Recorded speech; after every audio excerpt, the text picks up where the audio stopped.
Sure. Have you ever seen anybody eat like complete shit with a trick or like somebody get hurt or anything like that? So I used to do one where it was a Russian roulette game with staple guns, like carpet staple guns with like those inch and a half. And one would get loaded and I would mix them all up. So 1 through 4. So the person that's standing there, and it's usually I would always try to pick like a really timid woman, like somebody's wife or girlfriend that would be like, I don't want to hurt you. That's always the best. Yeah. If it's a dude, he's like, oh yeah, I'll fucking, I don't give a shit. Yeah. So she knows where it's at. I mix it up. She doesn't know where it's at. I turn my back and then she mixes it up. So I don't know. So we're both blind, but there's one that has full nails in it. And I just tell them. Wait, they're staples or nails? They're like staple nails. They're like they're that long. So, you know, there's for carpet, you know, so it's pretty industrial. And but what they're are not you nails. doing? Well, we would load one. The other 3 would be empty. We'd mix them up. So one of them has it in. They would be numbered 1 through 4. And neither her nor I would know which one would be loaded. And I'd tell her, you know, think of 1 through 4 in your mind and I'll stop you. Wherever I stop you, whatever number it is, pick it up. And she'd pick it up and put it up to my hand and pull the trigger. And then it graduates to the side of my head until the very last one that's not picked up actually has the nail in it. And we, you know, staple some stuff around and show that it's real. And that's the one you didn't pick, Russian roulette. And so in mentalism, there's inception where you can put an idea in somebody's mind, or there's extraction where somebody thinks of a word and I get it out, I define it out. So I was putting things in her mind through conversational hypnosis and body language, trying to make sure she doesn't pick this one. Well, people would see me do that. And I guess I made it look pretty easy because other people started like seeing the reactions. It got a great reaction. Other people were like, yeah, I'm going to do that too. Sure enough, a dude was not ready. And first time he ever tried it, just Jesus himself, nail right into the palm, end of the show. People thought it was part of it. So there's people laughing and clapping. He's in pain. Yeah, there's a lot of stuff that can go wrong. Like, dude, this guy was showing me this video, the knife trick where you have stabbing? the hand down and you go in between the fingers. Oh God. And there's this video on YouTube of these 2 magicians and it's like on a cooking show in the morning and the lady, there's 4 bags, I think. Oh, yeah, It was a different trick than that. It was 4 bags and there was a knife in Sticking one of the straight up? bag. Yeah. And, you know, he was like, just pick whichever one. But he did it to her. And hand goes down and she just starts screaming. Right. That's irresponsible. The other magician is laughing because he's like, oh, she's going along with the trick. No. And then they see the knife. Yeah. Oh my So God. for those of you that are just listening, there's a trick where you stick, it's again, like a Russian roulette. There's a knife sticking straight up in 4 different pedestals. One pedestal has the knife. The other 3 doesn't. There's a paper bag over top of all the pedestals and you hold your hand over top and you say stop anytime. And that's the one I'll smash down on top of.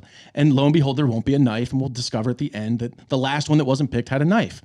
And you should do it as yourself. He took her hand as the news anchor and smashed her hand down directly into the knife, which is the most irresponsible thing. You never want to hurt your audience member. Yeah. If anything, hurt yourself and play it off, but it's so bad.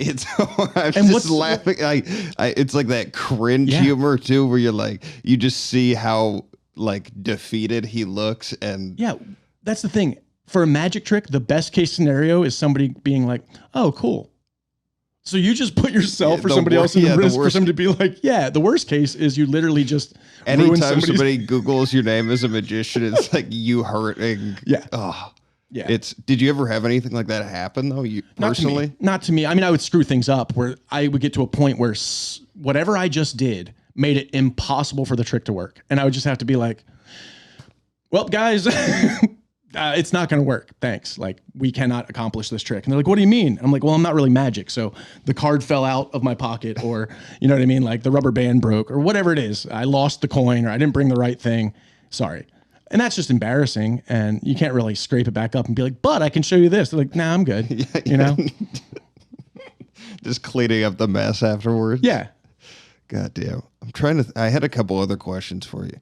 Have you ever used, because I watched some of your videos ahead of time, like the Magic 101 stuff. And yeah, that was just for kids, but just like dealing from the bottom of the deck, that type of stuff. Yeah.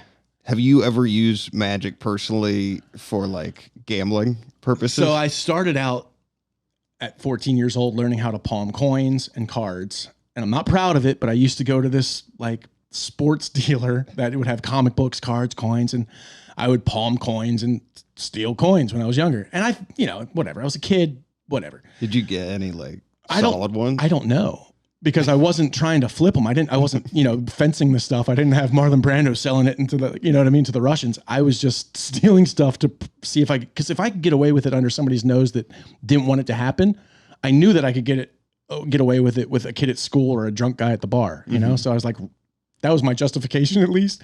Really, I was just like horny to steal stuff with magic. Like, it was weird, Well, dude, like certain magicians too, they have careers doing that stuff. Oh, absolutely. Right? 100%. A lot of card guys. I heard a story about a guy who trained himself with a dice that he could consistently throw sevens at a craps table. How is that even possible? So with that, again, it's willing to do the work that nobody else is, understanding the tools. Now, he can do that with his dice or maybe others that he practiced on.